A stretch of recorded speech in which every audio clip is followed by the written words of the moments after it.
हरे कृष्णा। सभी भक्तों का स्वागत है। भगवत गीता का सुंदर पाठ चल रहा है। भगवान श्री कृष्ण हमें दिव्य ज्ञान दे रहे हैं, क्योंकि इस अध्याय का शीर्षक भी दिव्य ज्ञान है। तो भगवान क्या बता रहे हैं, जब अर्जुन ने इस अध्याय के स्टार्टिंग में पूछा था कि हे प्रभु, आपने इतने करोड़ों वर्ष पहले यह भगवत गीता का ज्ञान दिया था, तो मुझे यह बात समझ नहीं आ रही, तो इसको मैं कैसे जानूं। तो भगवान ने तरह तरह की बातें बताई कि तुम अपने पुराने जन्मों को नहीं जानते, मैं अपने पुराने जन्मों को जानता हूँ। इस तरह से भगवान ने अपने दिव्य होने का एहसास दिलाया। उसके बाद भगवान इंसान को बता रहे हैं, व्यक्ति को बता रहे हैं कि उसे क्या करना चाहिए, और कुछ व्यक्ति क्या करते हैं। अलग अलग युगों में अलग अलग व्यक्तियों ने क्या क्या किया। जैसे सतयुग में लोग तपस्याएं करते थे, तपस्या करके ब्रह्म को प्राप्त करते थे। इसी तरह जो लास्ट वाला हमारा एपिसोड था, उसमें भगवान ने बताया है कि लोग अलग अलग तरह के यज्ञ करते हैं। जैसे द्रव्य यज्ञ करते हैं, तपोमय यज्ञ करते हैं, योग यज्ञ करते हैं, स्वाध्याय यज्ञ करते हैं। ये सभी यज्ञ इसलिए किए जाते हैं ताकि भौतिक जीवन में उन्नति हो और हम ब्रह्म से तादात्म्य अपना कर सकें, हम भगवान की प्राप्ति कर सकें। लेकिन साथ में यह भी है कि इतने कठिन यज्ञ करने की बजाय अगर हम संकीर्तन यज्ञ करें, श्री कृष्ण भावनामृत होकर उनके नाम का उच्चारण करें, वह यज्ञ करें, तो स्वतः ही हम भवबंधन से छूट जाएंगे। तो अब आगे करते हैं कि भगवान इस संदर्भ में आगे क्या बता रहे हैं। इससे पहले हम भगवान की वंदना कर लेते हैं। जय श्री कृष्णा। ओम अज्ञानतिमिरान्धस्य ज्ञानाञ्जनशलाकया चक्षुरुन्मीलितं येन तस्मै श्री गुरुवे नमः।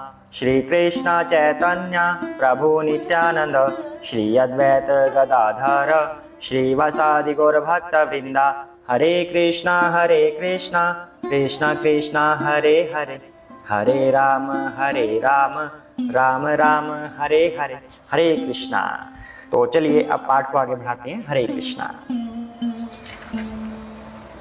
सर्वे अपि एते यज्ञविदः यज्ञक्षपितकल्मषः यज्ञश्रेष्ठामृतभोजः यान्ति ब्रह्म सनातनम्। हरे कृष्णा। ये सभी यज्ञ करने वाले यज्ञों का अर्थ जानने के कारण पाप कर्मों से मुक्त हो जाते हैं और यज्ञों के फल रूपी अमृत को चख कर परम दिव्य आकाश की ओर बढ़ते जाते हैं। हरे कृष्णा। तो भगवान यहाँ पर कह रहे हैं कि जो इस तरह के अलग अलग यज्ञ करते हैं, जिनका वर्णन अभी हुआ था, द्रव्य यज्ञ, तपोमय यज्ञ और योग यज्ञ और स्वाध्याय यज्ञ, इस तरह के जो यज्ञों में लगे रहते हैं, उनको उसका अर्थ समझ आ जाता है, इसलिए वो दिव्य आकाश को चलने लगते हैं। अब दिव्य आकाश का मतलब ये नहीं कि जो हम आकाश देख रहे हैं इसमें उड़ने लग जाते हैं। दिव्य आकाश का मतलब है आध्यात्मिक जगत में जाने लगते हैं, आध्यात्मिक जगत का उन्हें रास्ता मिलने लग जाता है इस तरह के दिव्य यज्ञ करने से।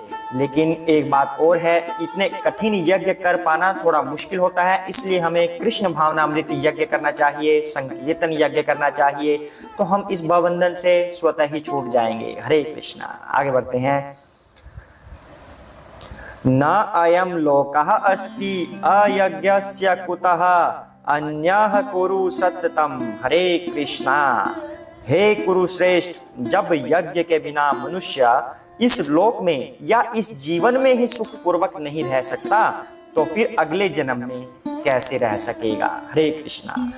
हे कुरुश्रेष्ठ, तो भगवान अर्जुन को कुरुश्रेष्ठ कहकर संबोधित यहाँ पर कर रहे हैं। अब क्यों कर रहे हैं? क्योंकि यह भौतिक जीवन के बारे में बताने की बात आई है, और कौरवों में पांडवों में ये भौतिक लड़ाई ही तो हो रही है।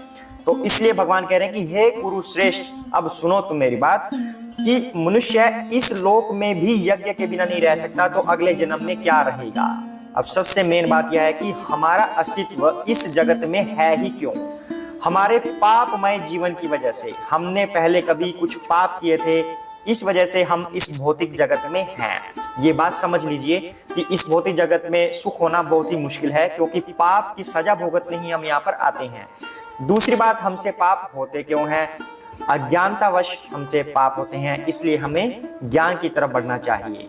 तो अब अज्ञानतावश जो ये पाप हो रहे हैं, और पाप की वजह से ही हम इस भौतिक जगत में रहते हैं, लेकिन वेद हमें इनसे ऊपर उठने के लिए मार्गदर्शन करते हैं।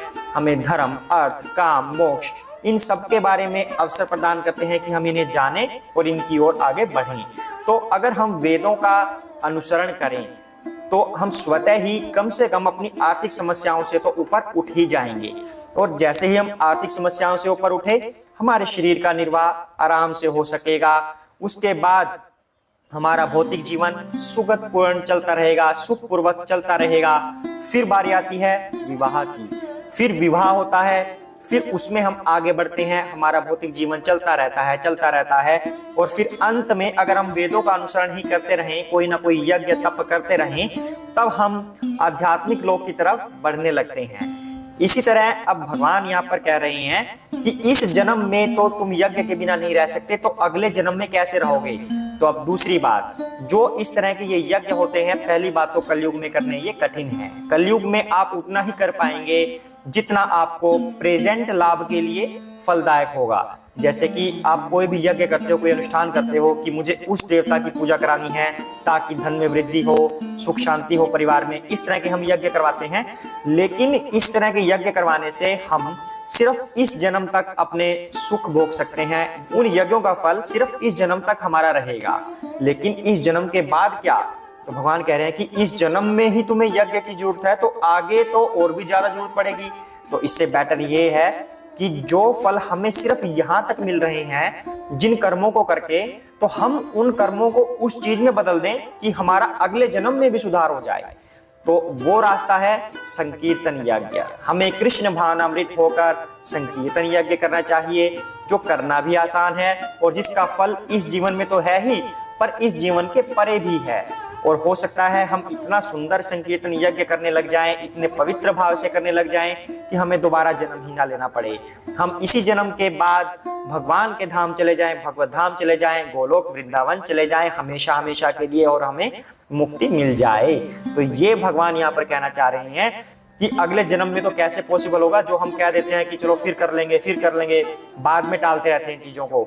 इस जन्म में भी आपको यज्ञों के लिए, इस जन्म में भी आपको सुख के लिए यज्ञ करने की आवश्यकता होती है, लेकिन आप सतयुग वाले यज्ञ नहीं कर पाएंगे, वो कठिन होते हैं। इसलिए आप संकीर्तन यज्ञ कीजिए। हरे कृष्णा। आज के लिए इतना ही करते हैं, तो भगवान की थोड़ी सी वंदना कर लेते हैं। हरे कृष्णा। श्री कृष्ण गोविंद हरे मुरारी, हे नाथ नारायण वासुदेवा। श्री कृष्ण गोविंद हरे मुरारी, हे नाथ नारायण वासुदेवा। श्री कृष्ण गोविंद हरे मुरारी, हे नाथ नारायण वासुदेवा। श्री कृष्ण गोविंद हरे मुरारी, हे नाथ नारायण वासुदेवा। तुम हो प्रभु मैं हूँ तेरा पुजारी, हे नाथ नारायण वासुदेवा। तुम हो प्रभु मैं हूँ तेरा पुजारी, हे नाथ नारायण वासुदेवा। श्री कृष्ण गोविंद हरे मुरारी, हे नाथ नारायण वासुदेवा। जय श्री कृष्णा। हरे कृष्ण कृष्ण कृष्ण हरे हरे, हरे राम राम राम हरे हरे। हरे कृष्णा।